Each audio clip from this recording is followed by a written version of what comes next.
go ahead and kick things off. My name is Jessica Robinson. I am co-founder and board chair for the Michigan Mobility Institute. Really excited to have this discussion this afternoon with our participants focusing on the cybersecurity profession. And it is not an accident that we're talking about cybersecurities.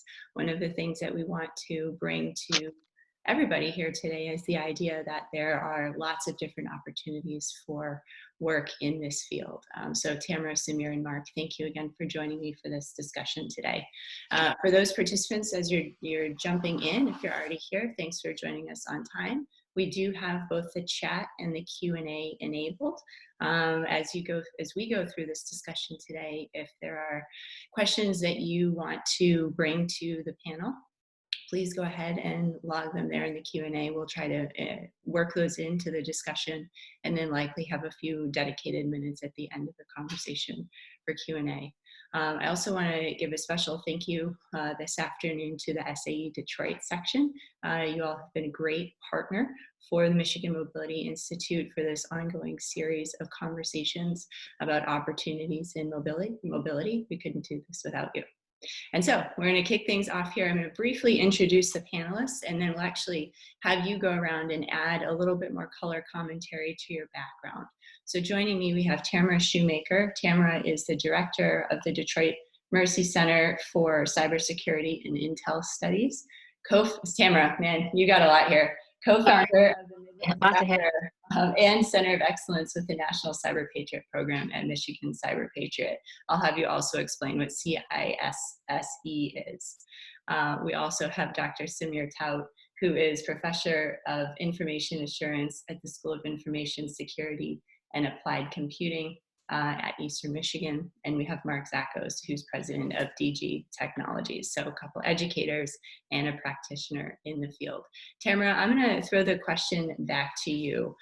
Tell us a little bit more about the work that you actually do. You're involved in so many different programs. What are the things that you're most excited about? Do tell us what that acronym means. And then also in your introduction, and Mark and Samir, this is a heads up for you. Tell me also what your kind of aha moment was in your own professional career where you realized that cybersecurity is what you wanted to work on. Absolutely. So I would be remiss if I didn't talk about the Center of Academic Excellence. So in 2004, the University of Detroit Mercy became a Center of Excellence with the NSA and DHS as the second center in the state. We now have 13, so we're really very fortunate in Michigan to have that many academic partners. MCCE is actually that. In 2005 and 6, we started to grow our community as part of being a Center of Excellence with NHS and DHS. You had to make sure that other folks were in intent and then knew about cyber, because back then we didn't. It was just becoming a burgeoning thing, just new. And so we made sure that all the community colleges and universities around knew what cybersecurity was, knew what the federal government wanted us to teach, and sort of kind of went out there and did that. And then that's actually my job. So that's part of my hat, right? So I do the community outreach. And so that's why there are so many titles and so many things involved in the things that I'm doing, from being a board member on InfraGard to the director of our center. And so I work with all of the community outreach. I do all the government entities, academic entities, business entities, all of that kind of stuff. But my main passion right now is the Cyber Patriot piece, right? So, and that's really got me reinvigorated, right? So I'm used to working with older students in the grad program, which is what our capstone program, what our first program was in cyber. And now I get to work with these shiny pennies, these middle school and high school kids, and even elementary kids, and introduce cyber security in that career field and what that can bring to them. And so that's my main push right now. It is definitely, like I said, reinvigorated me since I've been doing this in 2006. It's been really a really cool journey. I actually came from the physical security side. So I was a PI, a private investigator for 12 years, ran my own firm. And then my husband, who Dr. Samir has been so sweet to mention his multiple donations to the science in this area, because he has, I don't know, 13 or 14 books now in the area, my husband, Dr. Shoemaker. He needed help in the center. And I had really gotten tired of doing physical private investigation work. And I had already been sort of moving into data information more, because it's a whole lot easier for me to look on the internet and find a paper trail for somebody, then go through their garbage and try to figure out what it is that they're doing wrong. And so it just made sense. I started to take 6 certification classes and kind of retooled myself, and then helped out at the center and helped that grow. And so it's been a really great ride. Eastern was the 3rd center to become a center in the state. So it's really cool that you have Samir on as well, so he can talk about their program as well. But the CAE, or the MCCI, is that group. So it's the community colleges and the universities that are all now pulling in the same direction to try to bring cybersecurity awareness and career awareness to the forefront. And that's what I'm all about. That's great. Thank you so much, Tamara. And yes, I can imagine this is a little more invigorating than literally going through people's trash. That's wonderful. Thank you. Samir, we'll ask you to go next since Tamara mentions you here. Tell us a little bit more about your day-to-day and when you knew this was the right field for you. Thank you, Tamara, for paving the way for my starting statement. I joined EMU in 2009. Prior to that, I was actually an industry practitioner. I have about 15 years of industry experience, ranging from development to architecture and other aspects of IT specific type of professional practice. Then I started moving into the security world, and this opportunity opened up in 2009 here at EMU, and I joined the faculty ranks. And since then, I have not regretted even a moment of having joined, because I found this as a great avenue to really apply a lot of what I had practiced before, but in a more academic and more structured way. And at the same time, convey that to the young minds and see how much they can do with that. And it's been really enriching.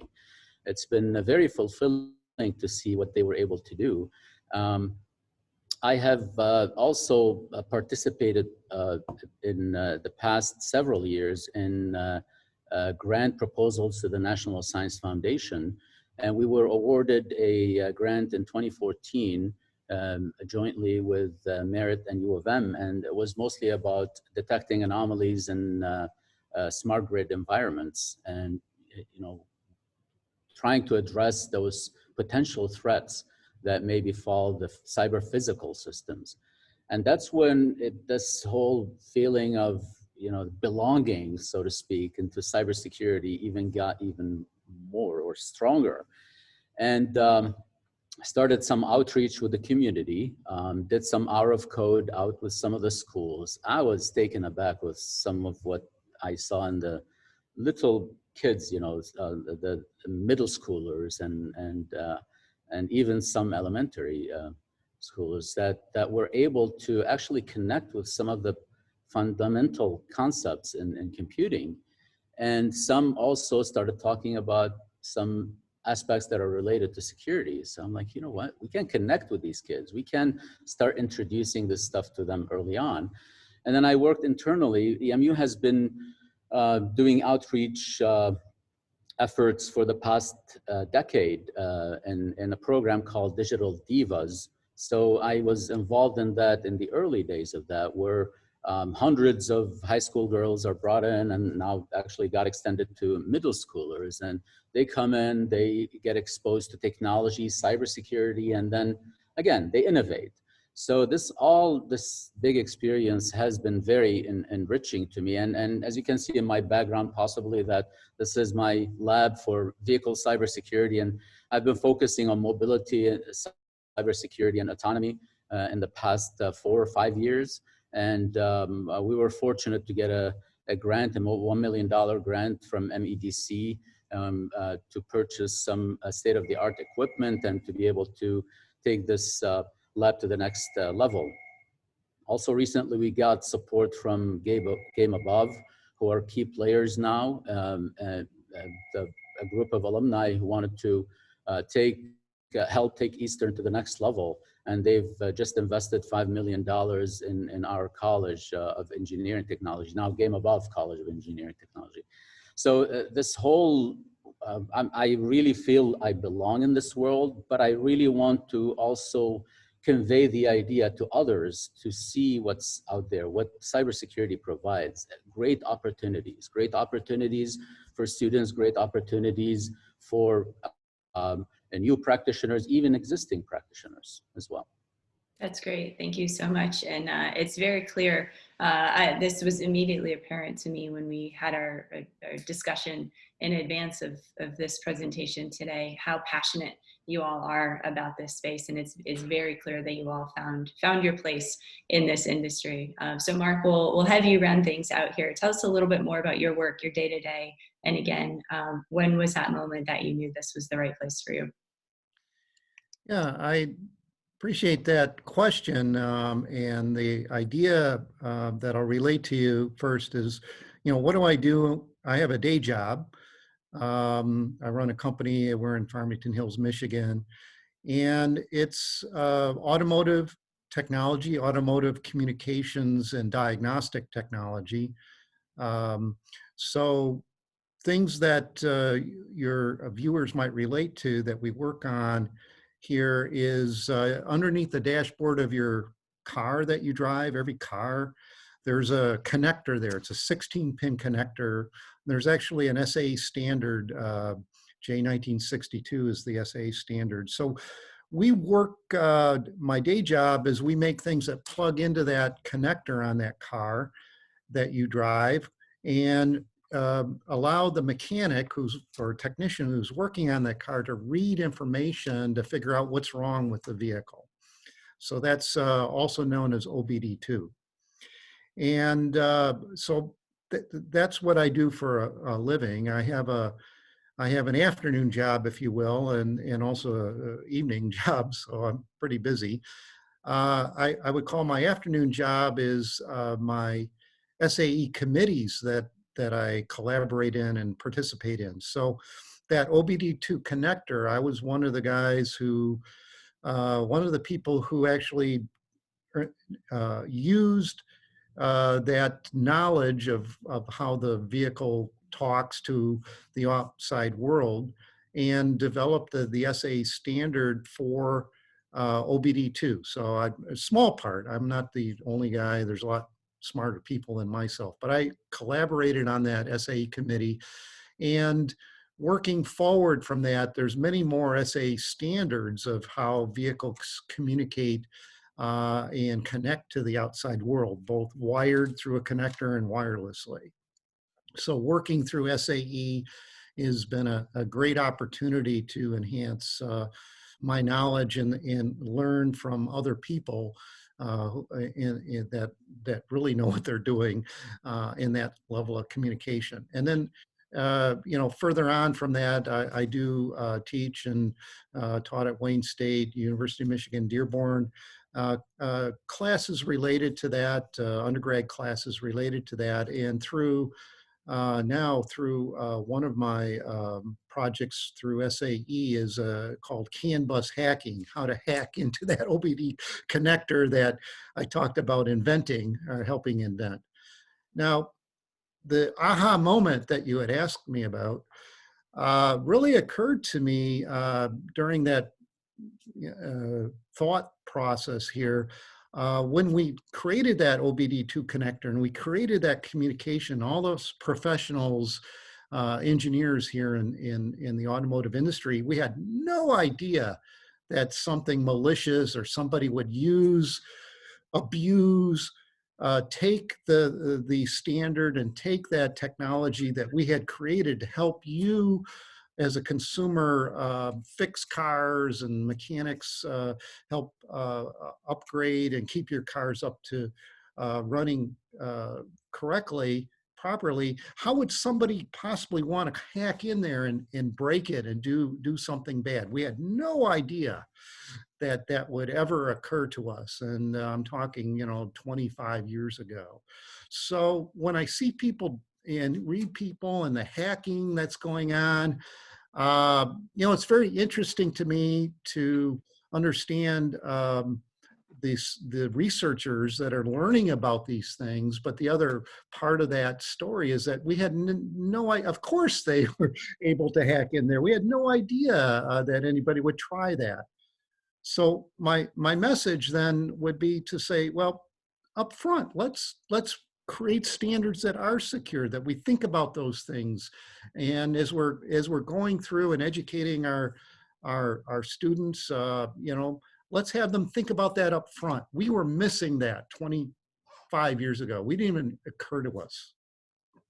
That's great, Mark. I really, really appreciate that story, and the honesty too, right? Because it speaks to where the industry, how quickly I think the industry has evolved as we think about connecting all sorts of devices, but I think most notably for this group, the car and the vehicles themselves. I actually wanted to stick with that idea, and I'll throw this next prompt out to the entire group, and anyone who feels moved, please feel free to respond. As I mentioned earlier, it's very clear that you all live and breathe this stuff every day. But among our participants here, I suspect we have a range of folks with different backgrounds: engineers, IT professionals, probably some students. I'd be very excited if there's any middle school students that found their way to us this afternoon, but you never know. And again, I think that speaks to, as this industry continues to merge and grow, people from all sorts of backgrounds are coming to the table. But there's probably folks that are on the call that really haven't given cybersecurity much thought. Maybe it's an afterthought. Maybe they actively avoid some of it because it's annoying and a headache as they're working on designing their product and their service. What would any of you say to folks here on the call that maybe don't know or don't care about cybersecurity as much as you all do? Why should they? And maybe a flip side of that question is, what makes it interesting to you as a field to continue to spend so much time and energy? Well, for me, I know that education is expensive, right? And living is expensive. And so cybersecurity, there are jobs, right? No unemployment. You make at least 10%, if not more, than a normal IT person. And to be honest with you, what both Samir and Mark talked about was that we didn't have an adversary before. We have an adversary now, and they don't rest. They're making boatloads of money, right? And it used to be just that they were hitting only big corporations, not small folks or you and I. And I remember actually making this comment maybe 5 or 10 years ago. Well, they're never going to get me. I'm an academic. We don't make very much money.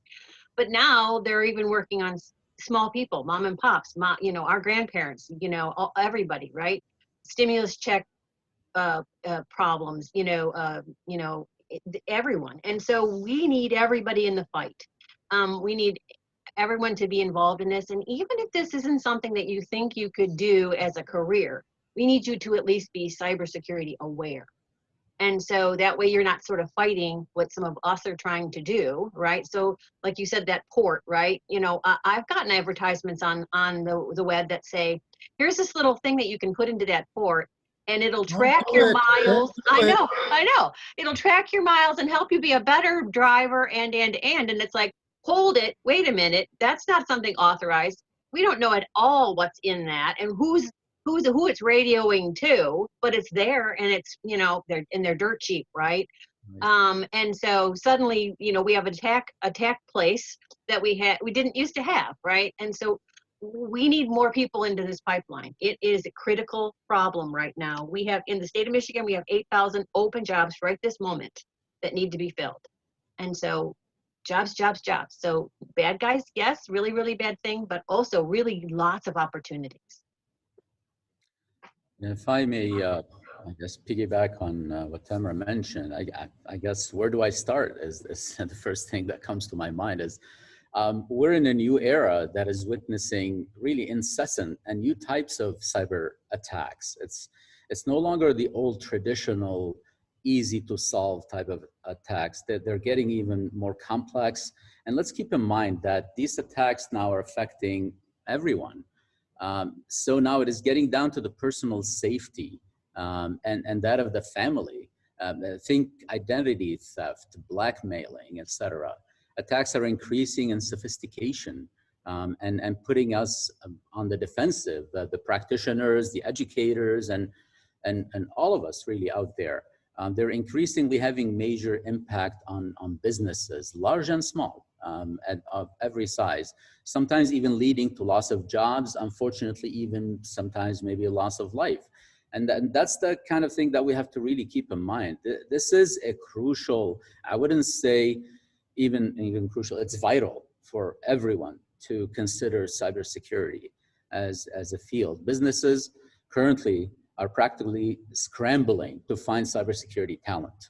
And this is a field that is one of the best to get into at this time, along with other fields, of course. But there is a place for everyone, like Tamara was saying, and it's almost zero unemployment. So there's no better field really to get into at this point, from our slightly biased opinion, than cybersecurity. But there is a lot of data that backs what we're saying. It's not really out of thin air. It's very vital for everyone to consider cybersecurity, and it's very important for our safety, for our security, at the individual, at the social, at the national level, and even international level. Thanks. Mark, go ahead. I see you unmuted as well. Well, I'm going to offer up maybe a thought that might sound contradictory, but it's not that hard. Being cyber secure is not that hard. It's a practice, it's a process, it's a regiment, and it needs to be reinforced. So there's got to be some policies within organizations that not only are set, but are followed. And, you know, if you don't follow them, there's consequences. So why would I want to get into that game anyway? From a technical point of view, well, I work on cars, I work on car electronics and that sort of thing. From that point of view, it's not that really difficult. If you really want to get into ciphering and, you know, computation, the high math about the elliptical curves and all the different algorithms, yeah, that's really, really smart people. But from a level of, you know, a baseline level, what we really need is people to understand that when you develop a password, it's got to, you got to have a strong password, right? So you need something to enforce that. And then how does that work? How does it all two-factor authentication? How do you implement that? There's certain functions and features that are not that hard to follow, but, you know, as Tamara said, why do they go after, the criminals go after the let's say the unprotected, right? Like my mother, 87-year-old mother. It's because, not that they're rich, but they, you know, their passwords, if they have them, are 1, 2, 3, 4, right? Or why did that little plug-in, you know, OBD thing that you mentioned, why is that so easy to hack? Well, if you open it up, there's a JTAG port that is easily connected to, that you can extract all the source code out, and then it's not that hard to do. Engineers, software engineers, electronic engineers today know how to do that. They do that day in and day out for their real job. All we need to do, I believe, is just up their game. We got to put them in a cyber secure frame of mind. And when you release that code, you got to be conscious of the supply chain and where that gets out. There's all sorts of details there, but I think there's lots of opportunity, and there's lots of places that we can really make this world a lot more secure with just that little much more work that we do internally in our day jobs. That's right. Thanks, Mark. If this panel doesn't scare us all to go change that one password that's been lingering out there, I think we have failed. It's certainly something I've been thinking about since we last got together. I actually want to let's stick with this idea for a second of the bad actors that are out there. I think back to my time at Ford when I was walked through the kind of cybersecurity war room by the chief information security officer. And frankly, I was horrified at the big screen that showed where all of the attacks were coming from, the state actors, the other actors as well, and just the volume of attacks that were coming into the company's very assets, including the laptop, which of course I was super frustrated that I had a complex VPN to get in and check my email. But I understood a little bit more in that second of why that matters. Within cybersecurity, though, yes, we know some of those stories that make the news, but there's also kind of this. I think, Mark, you call it a dark side, where it might seem fun or interesting to try and see if you can hack into this or get into this, or maybe, Tamara, what was the example you used? A nephew kind of looking over someone's shoulder and borrowing a password. That stuff seems like not a big deal until it becomes a big deal, right? So what are some of the, I don't know, the cautions that you'd have, mistakes that you've seen, well-intentioned people make as they are intrigued by this world of cybersecurity, so that, we can again think of all being kind of in this fight together. So Mark hit on it, right? It's not complicated. It's complicated as we think it is, right? Well, you're right about that. There are really complicated jobs that Samir, you're probably getting your kids ready to do at your school, but it's really about cyber hygiene, right? So the story that I told you before was my grandson, right, sitting on my husband's lap playing Angry Birds with him, and my husband, he was only 4, and he was typing in his password when he wanted to get some golden feathers or whatever it is you get with that thing. And then my grandson had the iPad to himself and then knew what the password was because he was sitting with grandpa the whole time. Shoulder surfing is what we call that in the biz. He didn't know that was what he was doing, right? But because they're growing up with this stuff in their hands, we need to make sure that we teach them the ethics of using our technology and how to protect themselves when they go on the internet. And it has to happen early and often, right? And as Mark said, passwords are still #1 problem. Clicking on attachments and getting yourself viruses are still the main thing in employment, right? These are buffer overflow is still the main thing with programming. We just need to get it right?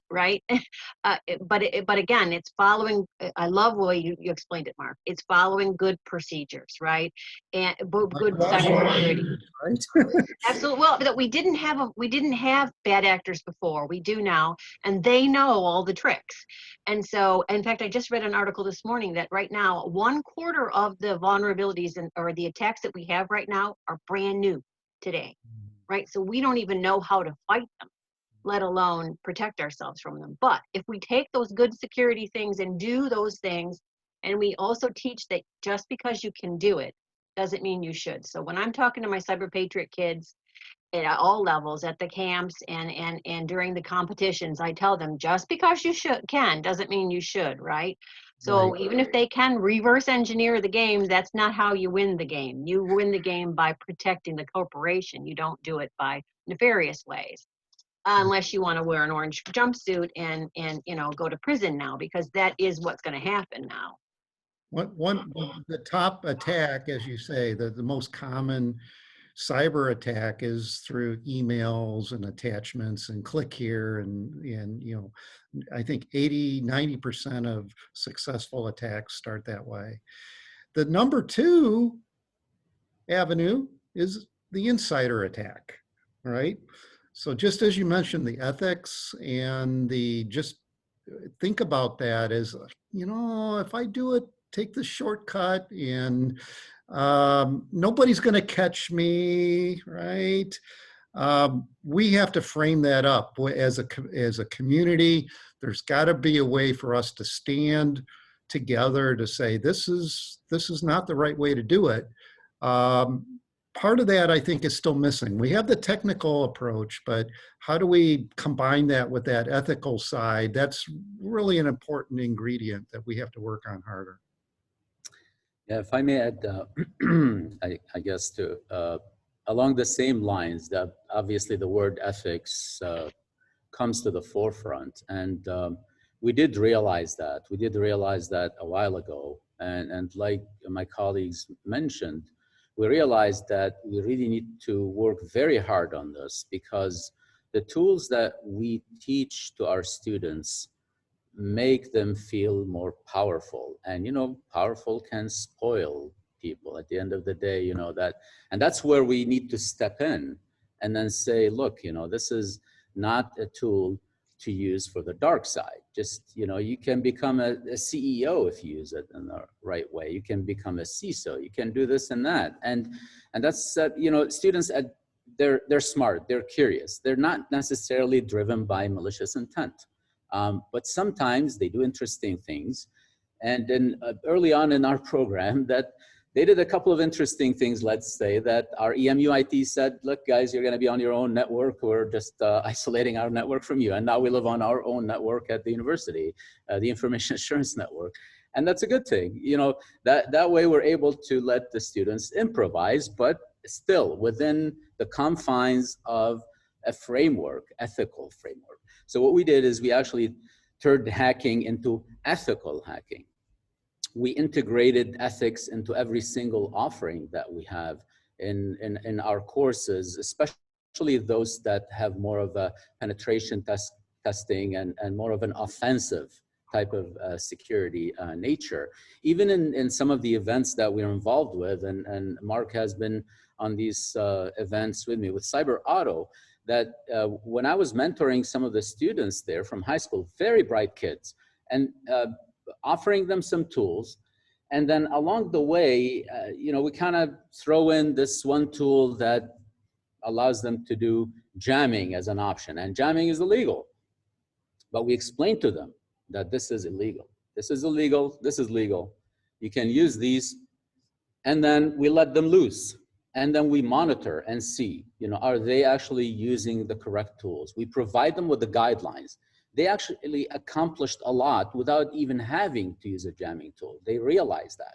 So that's the way I think we need to drive our teaching to the students, is to make sure that they understand that they can accomplish a lot if they use the right tool, the legal tools, and then stay within the legal framework. And like Tamara said, we don't, you know, if they want to end up, we explain to them, if you want to end up with in a jumpsuit for the rest of your life and behind bars, or you want to make it big in the industry, the choice is yours. We obviously encourage you to make it big in the industry, and that's the way to do it.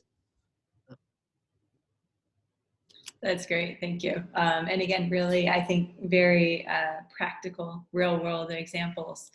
You all are on the front lines and you see this every day. I want to turn to a question in the Q&A. We actually have a couple, but I want to stick with this one that just came in because it's relevant to this discussion.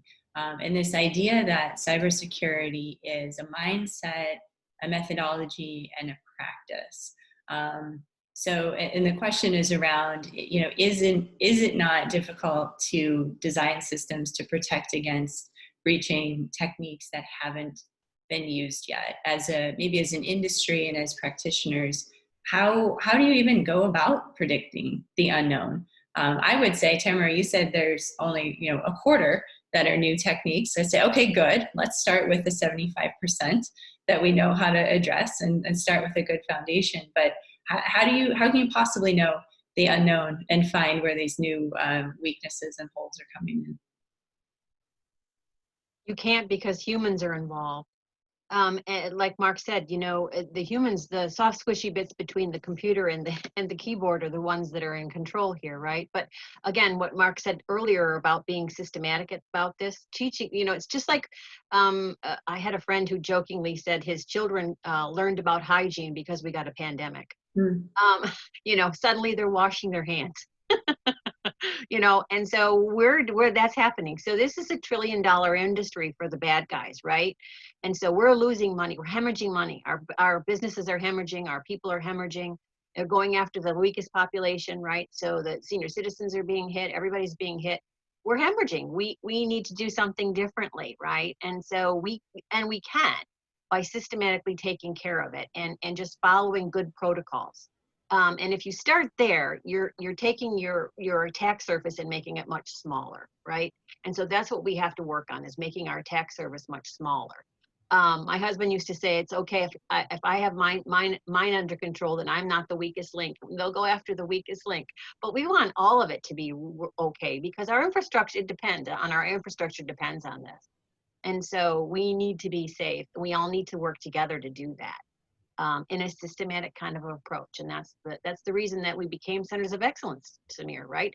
So the NSA and DHS came down with the systematic way of doing things. You know, they have they also have standards, right? Mark, you're into standards, we're into standards. Following that, there are educational standards around this. There are really good ways to do it, and if we just all get together and we decide that it's important enough. And I think cyber hygiene is as important as health hygiene. I would fully agree. I mean, that's definitely the keyword that Tamara just used. You know, the hygiene that needs to be you know, kind of spread around, that awareness rather, that needs to be spread across all the different segments, and including, you know, the grandpa and the grandma, and at least, you know, maybe varying levels, but we need to spread awareness. And another keyword that Tamara used is the weakest link, and that's us humans. And at the end, if we don't spread awareness and we don't collectively work together to make sure that everyone is aware even of the little incidents that sometimes lead to very larger, like much larger incidents that are causing companies to, you know, their systems to fail just because someone released a password or used a weak password. So there was this effort that we did here on campus where we formed a committee that I co-founded with another colleague here to spread awareness. Cybersecurity Awareness Committee is what we called it. And then we spent a couple of years working with our campus community to help spread some of the very basic concepts and fundamental concepts, like password hygiene, like Mark mentioned earlier. And it was amazing how much need there was, and even better, it was very interesting how much improvement we achieved in a couple of years after continuously spreading that awareness. So awareness and education definitely are fundamental to this. That's an interesting point there, because what I was going to say is, okay, you can have awareness and you can wash your hands, but if your mother or father's not looking over, hey, did you wash your hands today, right? So you need someone there to reinforce or be the enforcer. And how do we manage that in the world that we're talking about here? And maybe part of the answer is researchers such as yourself, Samir, and other cybersecurity researchers. They're showing you through this ethical hacking and penetration testing that they do, and they have fun doing it. And to your point, Tamara, they make a lot of money at it, right? So those people enjoy doing that, and they teach us and they show us and they make us aware that, hey, you've got a broken software function here because the buffer overflows every time you do this, this, and this, and then the thing crashes and so on, right? And unless somebody's there, everybody says, yeah, I wash my hands. Yeah, don't worry about it, right? So it's, we need that. And that's an important component that we got to talk about further. So we got to learn from, you know, your stories. That's great. And I think too, you know, one of the other areas, of course, is new technology, right? At one point, cars did not have OBD2 ports. At one point, cars will have something new that we can't even imagine discussing on this call. And so I think the other point that really resonates with me is making, in the practice, making these considerations part of the design. And yeah, I can assure you that all of the designs and all the autonomous vehicles and the self-driving cars, and I can assure you that there's the best people in the business working on that, working on security issues day in and day out. So those vehicles that you're going to be driving in the back seat and the robots, you know, taking you where you want to go, are going to be as safe as they possibly can, much safer than actually the way that I drive. than the cars that we have today. No, and that's exactly the point, right? They're part of the design team from the beginning. I think about also some of the startups that I'm around in my day job. You know, we see all sorts of connected devices, and you know, your small team, it's hard to take those things into account. But there was a comment in the chat about bio data too, right? Our health data, it all starts to intertwine. And I can guarantee you there's many startups not thinking about these questions. So maybe they and we all should be too. Thank you for those that have thrown questions in the Q&A. Please continue to use that as a venue to participate in this discussion. I want to move to maybe something else important in this idea of who's at the table in the design team. And when this group got together and we talked in advance of the discussion, we talked about the importance of diversity in this field. And as with engineering and as with IT, it's an area that I think we all recognize there's still an opportunity for improvement. And so my question really in the spirit of diversity is, in the work that you all have done, are there examples that come to mind where because of the diversity of the team, there was a different perspective or a different solution that someone raised and it ultimately made the product, the service, the defense plan better? Because I think that, you know, that that helps make the idea concrete for this aspiration that certainly I have, and I think many of us share, to have diverse teams. Well, maybe I could offer one thought here on in our company. We do develop products, both hardware devices and software applications. Those products are used by technicians to help fix cars, but there's also a use case for consumers and folks like ourselves. One thing that comes to mind is that, in thinking as a wrench turner, mechanic, you do this, and that. And then one lady in our software development team said, well, what if, and again, that's nobody would think about that, but her background was in psychology. Her background was in a different, not in any way associated with car repair. And it's like, oh, why would anybody ever do that? But yeah, you're right. That's a possibility. We better design something to channel that in the right direction, right? That's great. Thanks, Mark. That's one of the things I work real hard at with the, but now that I'm been focusing on the K through 12 space, in the schools, is making sure that we hit a diverse population, right? Because guess what? Bad guys, they're diverse. They're not coming at this same way. There's not one size fits all attack. They're doing it every way they can from any angle they can, right? So they're thinking of all of those things. They're doing all those innovations. They're pushing all the buttons that we don't, but that's not the way it was designed to do. And so we need people in the fight that are going to do that. And so how I do that is by making sure that all of my instructors and my volunteers and folks that are there helping look like my diverse population and have that knowledge and skill and show them the way, right? And show them that they can do that. It's a proven fact that we lose our females in middle school to any STEM career field. And so Digital Divas is an amazing example of that, right? That what we're doing in Cyber Patriot is an amazing example of trying to change that so that we can, because again, the bad guys aren't doing that. They're not saying, oh, you're just a girl, we're not going to have you be the super hacker here, or you're an African American, so you're not on the team. No, if you've got the skills, you're on the team. And so we need to make sure we go out and actually do that. And the other thing is the cultural lens, right? So Mark, you mentioned that seeing it differently. So we have people who are coming from all over the world that are attacking us. They're not just US citizens, although there are, right?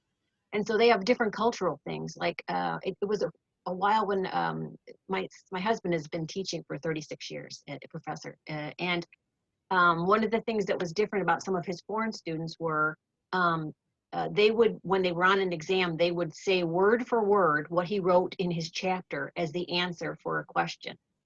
And he would say that's wrong. You didn't actually apply the knowledge and give it to me in your own words. Well, in their culture, if you memorized the instructor's word for word, that meant you were paying homage to his knowledge and that you understood he was the expert. And so, no, that wasn't at all failing grade. You know, that wasn't, they didn't not get the answer. They got the answer perfectly, right? And so, and in their mind, that was the answer. So they're going to go forth and do it exactly that way. So they, maybe they're actually doing it, you know, a little bit better. We don't know, but the cultures are important. So we really need to tap into all those different cultures, all that different things. If we ever hope to do something differently, right?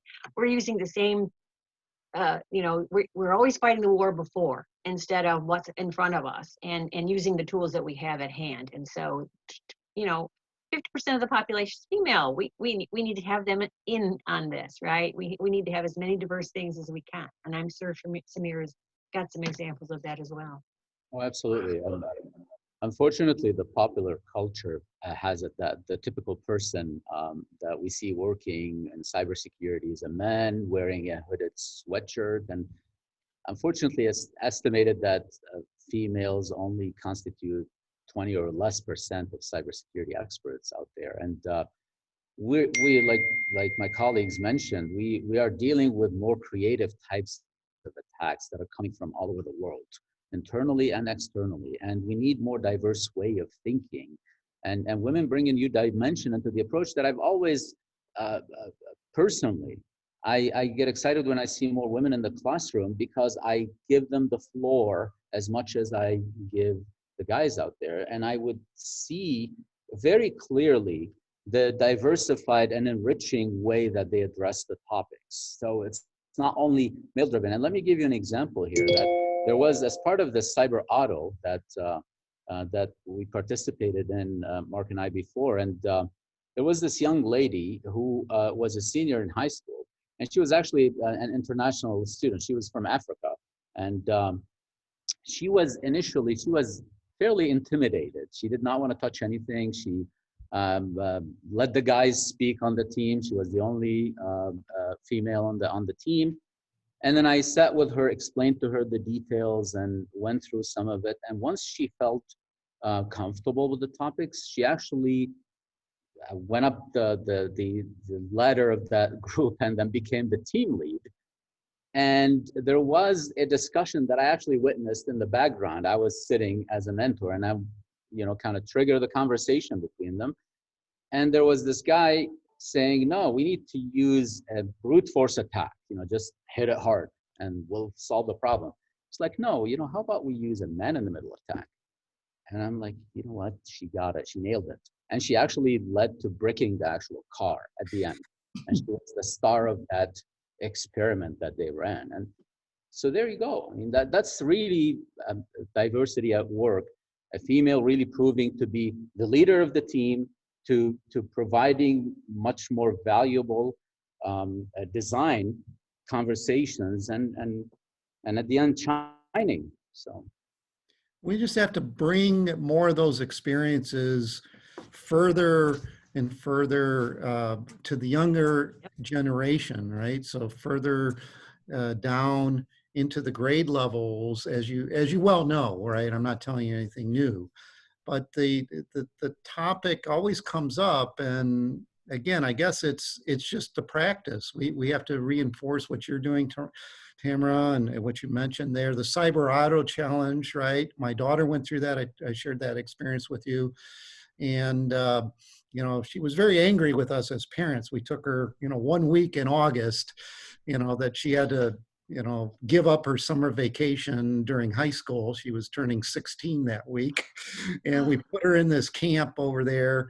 And at the end, we went to pick her up, and she held our hands walking out to the car, and she says, Mom, Dad, I want to be a hacker. So I'm very proud of that. And she's now a sophomore studying computer engineering and cybersecurity.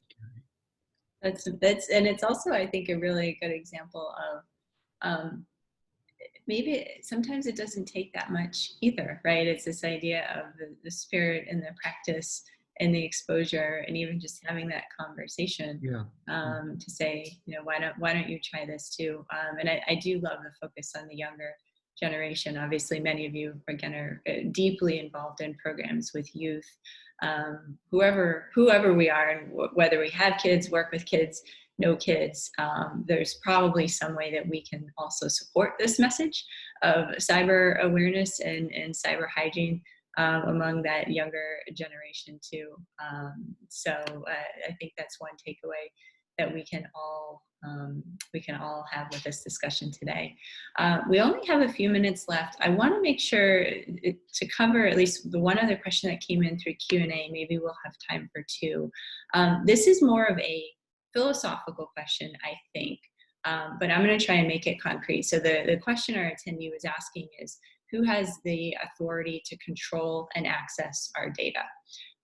So the way I'd frame that question for the panel here is, whether we're a cybersecurity professional or not today, as you think about your own personal life, your home, your connected devices, your car, who has access to one set of that information? And with your cybersecurity hat on, how would you encourage us to be more mindful about who has that access to data? So maybe make it concrete, and if you want to react to the broad question of who has access and authority over this information, feel free, but recognize we only have 5 minutes left. That's a really hard question. I mean, ultimately, the owner of the data is the person who produced that data, and that the data is basically either describing them or is related to their own private information and so on. But unfortunately, nowadays, we see a lot of that being spread out. And this is the cybersecurity hat, that a lot of it is no longer safeguarded as it should be, and with a very innocent intent, I would say, that people are just releasing their own personal data to various types of apps that are out there. And basically, that's where we lose control, is when people basically release their data easily various channels that maybe basically phishing attempts, trying to compromise their privacy and so on. So it goes back to the awareness, spreading the awareness, and making sure that we educate people that don't give up your data, don't lower your guard around your personal data easily. Just make sure that you check and double check and triple check of who is requesting your data, and only after that you allow that to be released. I talk to the kids about that all the time when I'm with these kids, right? These middle school, high school kids, grade school kids, and it's like we give away our data, right? So it's like, why on earth, when I download a free app as a flashlight, does it need to know my location and all of my contacts? But unless we actually read, right, the use and the guidelines and what we're signing away, we don't know that it's doing that, right? So suddenly everybody that owns that app, or that's in charge of that app, now can send out emails to all of my contacts saying that they're me because I gave them the permission. So it's like you said, we really need to make people aware that they're giving away their own data, and that it is our data. It is your stuff. You should be able to decide who has it and who doesn't have it. And corporations are having their IP stolen. People are having their ideas stolen, and kids are giving it away free.